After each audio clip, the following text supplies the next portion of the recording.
Hi, ഞാൻ സബിൻ സലീം, വാഹനപ്രേമികളുടെ സ്വന്തം ചാനലായ കേരള മെക്കാനിക്കലിലേക്കും സ്വാഗതം.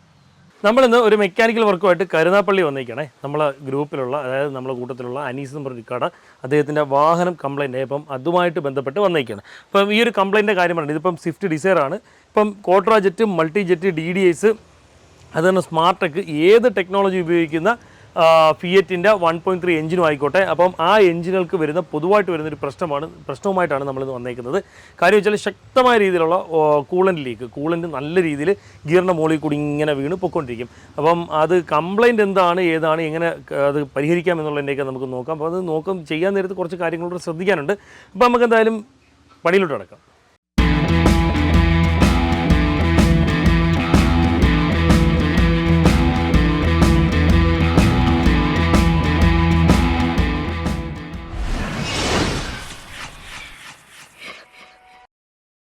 ഒരു 80% വാഹനങ്ങൾക്കും വരാൻ സാധ്യതയുള്ളതോ വന്നതോ ആയിട്ടുള്ള പ്രശ്നമായിരിക്കും ഈ ഒരു തെർമോസ്റ്റാറ്റിക് കേസിൻ്റെ ഒരു വിഷയങ്ങൾ.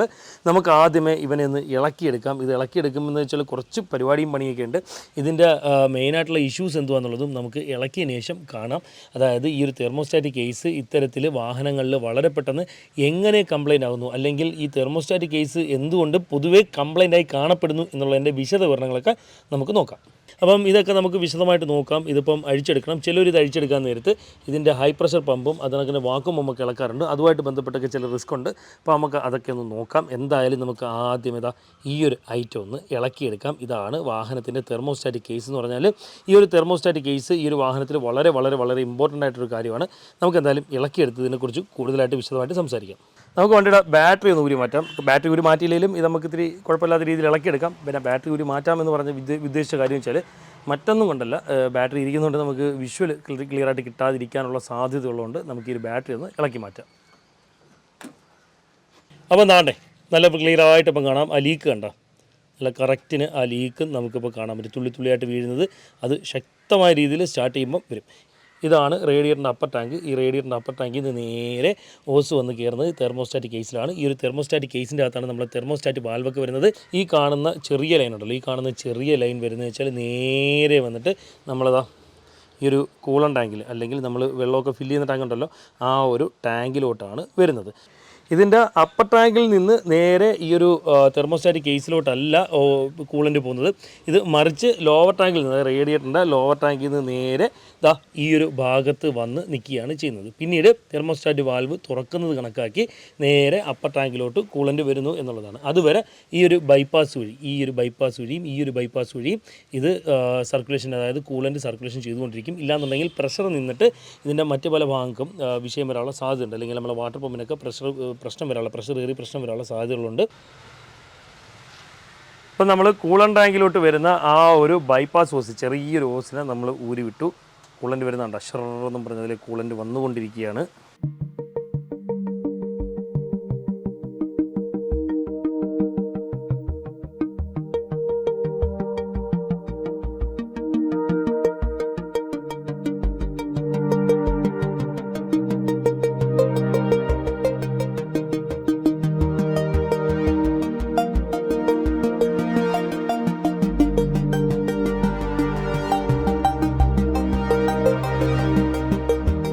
തറയിൽ മൊത്തം ഞങ്ങൾ കൂളൻ്റ് ആക്കിയിട്ടുണ്ടേ.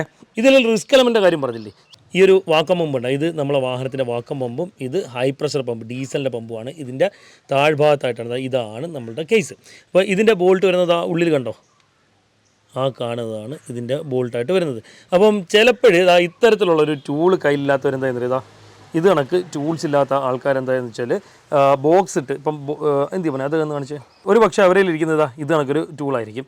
അപ്പം ഇത് കണക്ക് ലോങ് അല്ലാത്തത് കൊണ്ട്, ഇത്തരത്തിൽ ലോങ് അല്ലാത്തതുകൊണ്ട് ഒരു പ്രശ്നമെന്ന് വെച്ചാൽ ഇതിൻ്റെ ഇടയിലോട്ട് ഈ ടൂള് കയറത്തില്ല. ഒന്നിട്ട് കാണിച്ചു കൊടുത്താനോ, ഈ ടൂള് കയറാനായിട്ട് ബുദ്ധിമുട്ടായിരിക്കും. അല്ലെങ്കിൽ വളരെ പ്രയാസപ്പെട്ട് തിക്കി നിരങ്ങി ഇളക്കിയെടുക്കണം. അങ്ങനെ ഒരു പ്രയാസം മാറ്റാൻ വേണ്ടി ഈ ഒരു വാക്കം പമ്പ് ഇളക്കിയെടുക്കും. ഈ ഒരു ബോൾട്ടും താഴെ ഒരു ബോൾട്ടും ഉണ്ട്. വാക്കം പമ്പ് ഇളക്കി മാറ്റിയിട്ട് ഈ പറയപ്പെട്ട ബോൾട്ട് ഇളക്കിയെടുക്കും. അപ്പം അങ്ങനെ വരുമ്പോഴുള്ള വിഷയം എന്താണെന്നറിയോ, ഈ ഒരു അലങ്കി ബോൾട്ട് കണ്ടോ, ഈ അലങ്കി ബോൾട്ടിൻ്റെ ഹെഡിൻ്റെ വണ്ണം കണ്ടോ, അതിനേക്കാൾ കുറച്ചും കൂടെ വണ്ണമുള്ള ബോൾട്ടായിരിക്കും ഇതിൻ്റെ താഴ്ഭാഗത്തായിട്ട് വരുന്നത്. അപ്പം ആ ഒരു ബോൾട്ട് അങ്ങോട്ടും ഇങ്ങോട്ടും തിരിഞ്ഞു പോയാൽ ഈ ഒരു ഭാഗത്ത് വരുന്ന ബോൾട്ട് താഴ്ഭാഗത്തും താഴെ വരുന്ന ബോൾട്ട് മുകൾഭാഗത്തും ആയാൽ താഴ്ഭാഗത്ത് നിന്ന് വാൾഡോർ പൊട്ടിപ്പോകും. വാൾഡോർ പൊട്ടിപ്പോകുന്ന വെച്ചാൽ ഇതാണ് നമ്മളെ വാഹനത്തിൻ്റെ വാൾ ഡോർ വരുന്നത്. വാൾ ഡോറിലൊരു പ്രശ്നമെന്ന് വെച്ചാൽ ഈ വാൾ ഡോറിൽ അറ്റാച്ച് ചെയ്താണ് ക്യാം ഷാഫ്റ്റ് വരുന്നത്. സാധാരണ നമ്മളെ വണ്ടിയിലൊക്കെ വാൾ ഡോർ സുഖമായിട്ട് ഇളക്കിയെടുക്കാൻ വേറെ പ്രശ്നങ്ങളൊന്നുമില്ല. പക്ഷേ ഈ വണ്ടിയിൽ, അതായത് കോട്രാ ജെറ്റ്, മൾട്ടി ജെറ്റ്, അത്തരത്തിൽ DDIs, സ്മാർട്ടെക് ഏതോ ആയിക്കോട്ടെ, ഈ ഒരു സെയിം ഫിയറ്റിൻ്റെ എഞ്ചിൻ വരുന്ന ഏതൊരു വണ്ടിയിലാണെങ്കിൽ തന്നെയും ഇത്തരത്തിൽ വാൾ ഡോറിന് എന്തെങ്കിലും ഡാമേജ് സംഭവിച്ചാൽ മൊത്തത്തിൽ മാറേണ്ടി വരുന്നൊരു സാഹചര്യം വരും. അങ്ങനെയാണ് എന്നുണ്ടെങ്കിൽ ഇതിൻ്റെ ക്യാം ഷാഫ്റ്റ് ഉൾപ്പെടെ ആയിരിക്കും ഇതിൽ വരുന്നത്. വേറൊരു റിസ്ക് എലമെൻ്റ് എന്ന് വെച്ചാൽ, ഇതിപ്പോൾ നമ്മൾ ഒട്ടിച്ചിടാന്ന് വിചാരിച്ചാൽ വാക്വം പമ്പിന് ഓയിൽ സർക്കുലേഷൻ നൽകുന്ന ഒരു ഹോൾ വരുന്നുണ്ട്. ആ ഹോൾ ഉള്ളിലോട്ട് ഉള്ളിലോട്ട് പോവുകയാണ്. ഏതെങ്കിലും ഒരു സാധനം ഇളക്കുന്ന ഒരു സാഹചര്യം വന്നാൽ നിങ്ങൾക്കത് വൃത്തിയായിട്ട് ഞാൻ കാണിച്ചു തരാം. അപ്പം അത്തരത്തിലൊരു സാഹചര്യത്തിൽ എന്താ സംഭവിക്കുന്നത് വെച്ചാൽ, ആ ഹോളിൻ്റെ ഭാഗത്തും പൊട്ടൽ വീഴും. നമ്മൾ എത്ര ഒട്ടിച്ചിടാൻ ശ്രമിച്ചാലും നല്ല രീതിയിലുള്ള ഓയിൽ ലീക്ക്, ഭയങ്കരമായ ഒരു ഓയിൽ ലീക്ക് വണ്ടി ഓട്ടത്തിൽ ഇങ്ങനെ കാണിച്ചുകൊണ്ടിരിക്കും. അപ്പം നിങ്ങളുടെ വാഹനം സർവീസ് ചെയ്യാൻ കൊടുക്കുമ്പോഴും, ഇത്തരത്തിലുള്ള വർക്ക് ചെയ്യാൻ കൊടുക്കുമ്പോഴും, അതുപോലെ തന്നെ നമ്മളുടെ മെക്കാനിക്കൽ സുഹൃത്തുക്കൾ ഇത്തരത്തിലുള്ള വർക്ക് ചെയ്യുമ്പോഴും വളരെയധികം ശ്രദ്ധിക്കേണ്ട ഒരു കാര്യമാണിതാ ഈ ഒരു 2 ബോൾട്ടുകൾ. നമുക്കിനി ഈ ഒരു ബോൾട്ട് നൈസിനങ്ങോട്ട് ഇളക്കിയെടുക്കേ.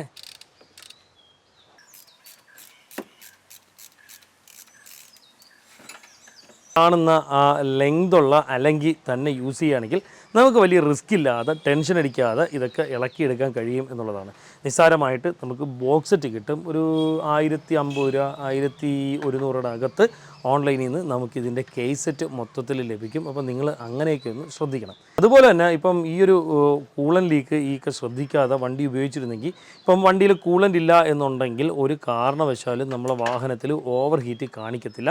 അങ്ങനൊരു സാഹചര്യം വരുമ്പോഴത്തേക്ക്, അതായത് ഗേജിൽ ഹീറ്റ് കാണിക്കത്തില്ല. അങ്ങനൊരു സാഹചര്യം വരുന്ന പ്രശ്നം എന്താണെന്ന് അറിയാമോ? നമ്മൾ ശ്രദ്ധിക്കാതെ കിടന്ന് ഓടിയിട്ട് എൻജിൻ ഓവർ ഹീറ്റായി എൻജിൻ സീസാവാനുള്ള സാധ്യതയുണ്ട്, എൻജിൻ പണിയിലോട്ട് കിടക്കാനുള്ള സാധ്യതയുണ്ട്. അത്തരത്തിലുള്ള പ്രശ്നങ്ങൾ വരാതിരിക്കാൻ വേണ്ടി ശ്രദ്ധിക്കേണ്ട കാര്യം വെച്ചാൽ, ഇത്തരത്തിലുള്ള കൊച്ചു പരിപാടി, അതായത് കൊച്ചു ലീക്കുകൾ കാണുമ്പോൾ തന്നെ പ്രത്യേകിച്ചൊന്ന് ശ്രദ്ധിക്കുക. വാക്കല്ലാത്ത ഭാഗത്തു നിന്നാണെങ്കിൽ, പ്രത്യേകിച്ച് ഇത്തരം ഭാഗത്തു നിന്നാണെങ്കിൽ അത് പിന്നത്തേക്ക് മാറ്റി വെക്കാതെ നിർബന്ധമായിട്ട് മാറണം. കാര്യം ഇതിൻ്റെ ഫൈബർ പാർട്സുകൾ പെട്ടെന്ന് ഡാമേജ് ആവാനുള്ള സാധ്യതയുണ്ട്. നമുക്കത് ഇളക്കി നോക്കുമ്പം അത് മനസ്സിലാവും. ഞാനത് ഇളക്കി കാണിച്ചില്ല, ഇളക്കുമ്പോഴത്തേക്ക് നിങ്ങൾക്കത് മനസ്സിലാവും. ഇത്തരത്തിലുള്ള വിഷയങ്ങളൊക്കെ നമുക്ക് വീട്ടിൽ വെച്ചാൽ സംഭവിക്കുന്നത്, അല്ലെങ്കിൽ വഴിയിൽ വെച്ചാൽ കാണുന്നതെങ്കിൽ എന്താ ചെയ്യാൻ പറ്റും? ഒരു പക്ഷേ അത്രയും വലിയൊരു ലീക്കം വെച്ചുകൊണ്ട് വണ്ടി ഉപയോഗിക്കുന്നത് ഭയങ്കര റിസ്ക് ആയിരിക്കും. അങ്ങനെ വരുമ്പോഴത്തേക്ക് നമുക്ക് വളരെ എളുപ്പമുള്ളൊരു കാര്യം എന്ന് വെച്ചാൽ, ഒന്നുകിൽ അടുത്തുള്ള ഏതെങ്കിലും മെക്കാനിക്കിനെ വല്ലതും കൺസൾട്ട് ചെയ്യണം. അഥവാ മെക്കാനിക്കിനെ കിട്ടാത്തൊരു സാഹചര്യമാണ്, അല്ലെങ്കിൽ നിങ്ങൾക്ക് ആ ഭാഗത്തുള്ള മെക്കാനിക്കിനൊന്നും അറിഞ്ഞുകൂടാ എന്നുണ്ടെങ്കിൽ ടെൻഷൻ വേണ്ട. പെക്സ എന്ന് പറയുന്നൊരു ആപ്പുണ്ട്. ആ ആപ്പ് വഴി കയറി നിങ്ങളിപ്പോൾ തന്നെ ആപ്പ് ഡൗൺലോഡ് ചെയ്തു. പെക്സ എന്ന് പറഞ്ഞൊരു ആപ്പാണ്. പ്രത്യേകിച്ച് സാമ്പത്തിക ചിലവോ കാര്യങ്ങളോ ഒന്നും വരാത്തൊരു ആപ്പാണ്.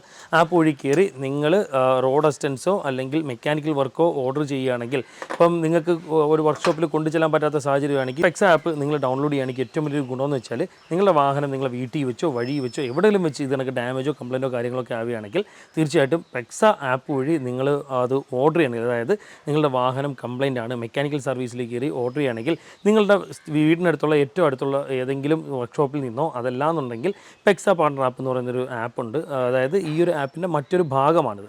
അപ്പം ആ ഒരു ആപ്പ് ഡൗൺലോഡ് ചെയ്തേക്കുന്ന മെക്കാനിക്കൽ, അത് വളരെ ഉത്തരവാദിത്വത്തോടു കൂടി പെക്സ ടീം നോക്കിയും കണ്ടും ഏൽപ്പിച്ചേക്കുന്ന, അല്ലെങ്കിൽ സെലക്ട് ചെയ്തേക്കുന്ന മെക്കാനിക്കലായിരിക്കും നിങ്ങളെ വാഹനം റിപ്പയർ ചെയ്യാനായിട്ട് വരുന്നത്.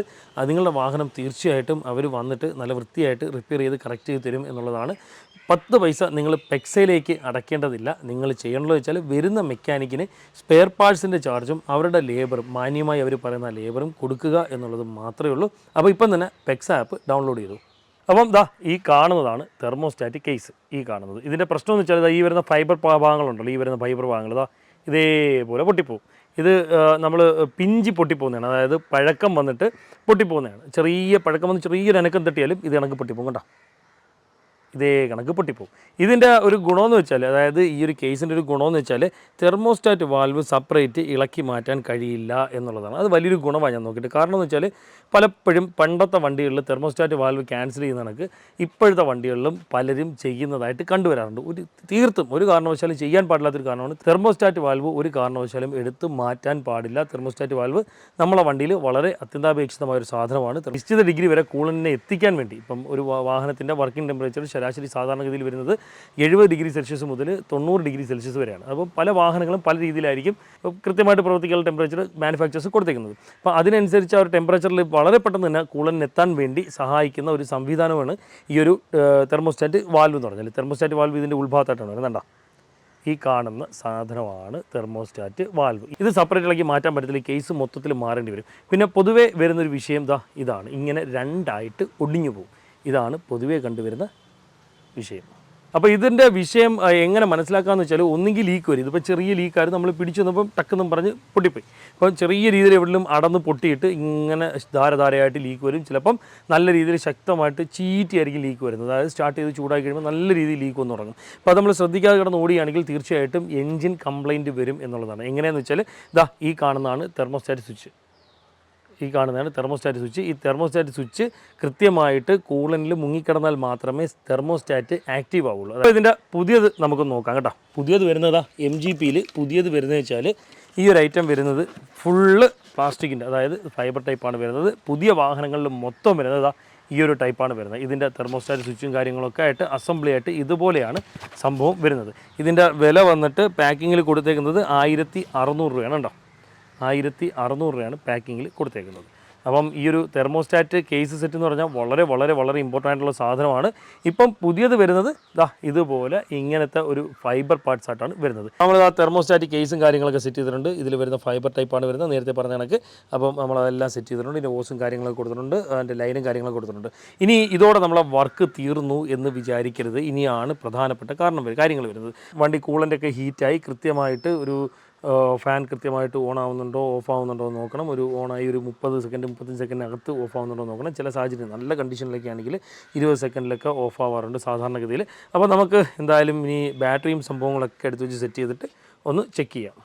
നമ്മളിനി എയർ ഫിൽറ്റർ ഒക്കെയാണ്. എയർ ഫിൽറ്റർ ഇപ്പം മൊത്തം ഫിറ്റ് ചെയ്യത്തില്ല. കാരണം എന്ന് വെച്ചാൽ സ്റ്റാർട്ട് ചെയ്ത് ഹീറ്റൊക്കെ ആക്കി ഫാനൊക്കെ വർക്കാകുന്ന കണ്ടീഷൻ ആക്കിയതിന് ശേഷം ഈ എയർ ഫിൽറ്റർ നമ്മൾ ജസ്റ്റ് ഒന്ന് ഇളക്കി നോക്കും. കാരണം എന്ന് വെച്ചാൽ കറക്റ്റിന് എവിടെയും ലീക്കോ എന്തെങ്കിലും ഉണ്ടെങ്കിൽ നമുക്കത് അറിയാൻ പറ്റും. എയർ ഫിൽറ്റർ ഇളക്കി മാറ്റി മാത്രമേ നമുക്ക് കൃത്യമായിട്ട് അറിയാൻ പറ്റൂ. നമ്മളിപ്പം എയർ ഫിൽറ്റർ ഇളക്കി മാറ്റി ലീക്ക് ചെക്ക് ചെയ്ത് കൺഫേം ചെയ്തതിന് ശേഷം മാത്രമേ വണ്ടി കസ്റ്റമറിന് കൊടുത്തുള്ളൂ. അപ്പോൾ നമ്മൾ എപ്പോഴാണെങ്കിലും വണ്ടി സ്റ്റാർട്ട് ചെയ്ത് ചെക്ക് ചെയ്യുന്നതിന് മുമ്പ് ഓയിൽ ജസ്റ്റ് ചെക്ക് ചെയ്യണം. ഓയിൽ കറക്റ്റ് ലെവലൊക്കെ ഉണ്ടോ എന്നുള്ളത് ചെക്ക് ചെയ്തതിന് ശേഷം നമ്മൾ കൂളൻറ്റും ഫില്ല് ചെയ്തതിന് ശേഷമാണ് വണ്ടി സ്റ്റാർട്ട് ചെയ്യാൻ പോകുന്നത്. നമുക്കിനി നമ്മളെ വണ്ടി ഒന്ന് സ്റ്റാർട്ട് ചെയ്ത് നോക്കാം. സ്റ്റാർട്ട് ചെയ്ത് വരുമ്പോഴത്തേക്ക് ആ ഒരു ഭാഗത്തുനിന്ന് കൂളൻ്റ് കറക്റ്റ് വരുന്നുണ്ടോ എന്നുള്ളത് ചെക്ക് ചെയ്യണം. ആ ഒരു ഫ്ലോ മാത്രം പോരാ, ഇത്രയും കൂടെ ശക്തമായ രീതി കുറച്ചും കൂടെ ഫ്ലോ കറക്റ്റിന് വന്നുകൊണ്ടിരിക്കും.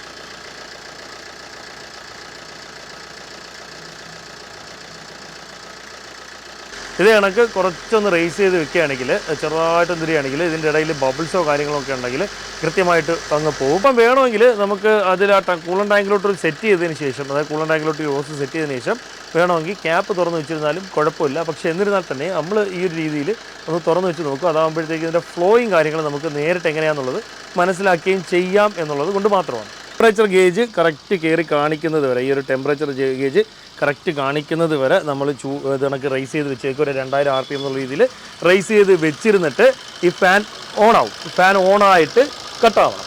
അത് ഏറ്റവും കുറഞ്ഞത് 3 പ്രാവശ്യമെങ്കിലും ആവണം എന്നുള്ളതാണ് നമ്മളുടെ കണക്ക്. പലരും പല രീതിയിലാണ് ചെയ്യുന്നത്. ചിലർ ഒറ്റ പ്രാവശ്യം ഓണായി ഓഫ് ആകുമ്പോഴത്തേക്ക് ഓക്കെ കുഴപ്പമില്ലാന്ന് പറഞ്ഞു വിടും. പക്ഷേ ഞങ്ങൾ ചെയ്യുന്നത് വെച്ചാൽ 3 പ്രാവശ്യമെങ്കിലും, ഏറ്റവും മിനിമം 3 പ്രാവശ്യമെങ്കിലും ഫാൻ കറക്റ്റിന് ഓണായി ഓഫായി ഓണായി ഓഫായി കറക്റ്റ് 3 പ്രാവശ്യമെങ്കിലും ആയതിനു ശേഷം നമ്മളിതാ ഈ ഒരു എയർ ഫിൽറ്ററിൻ്റെ കവറും കാര്യങ്ങളൊക്കെ ഇളക്കി ലീക്കോ കാര്യങ്ങളോ ഉണ്ടോ എന്നൊക്കെ ചെക്ക് ചെയ്ത് ഫൈനലായിട്ട് മൊത്തം ഒന്ന് നോക്കി കൂളൻ്റ് ലെവലൊക്കെ കറക്റ്റാണോ എന്ന് ജസ്റ്റ് ഒന്നും കൂടെ ഒന്ന് ചെക്ക് ചെയ്തിട്ട് ഇതെല്ലാം വെച്ച് സെറ്റ് ചെയ്യും എന്നുള്ളതാണ്.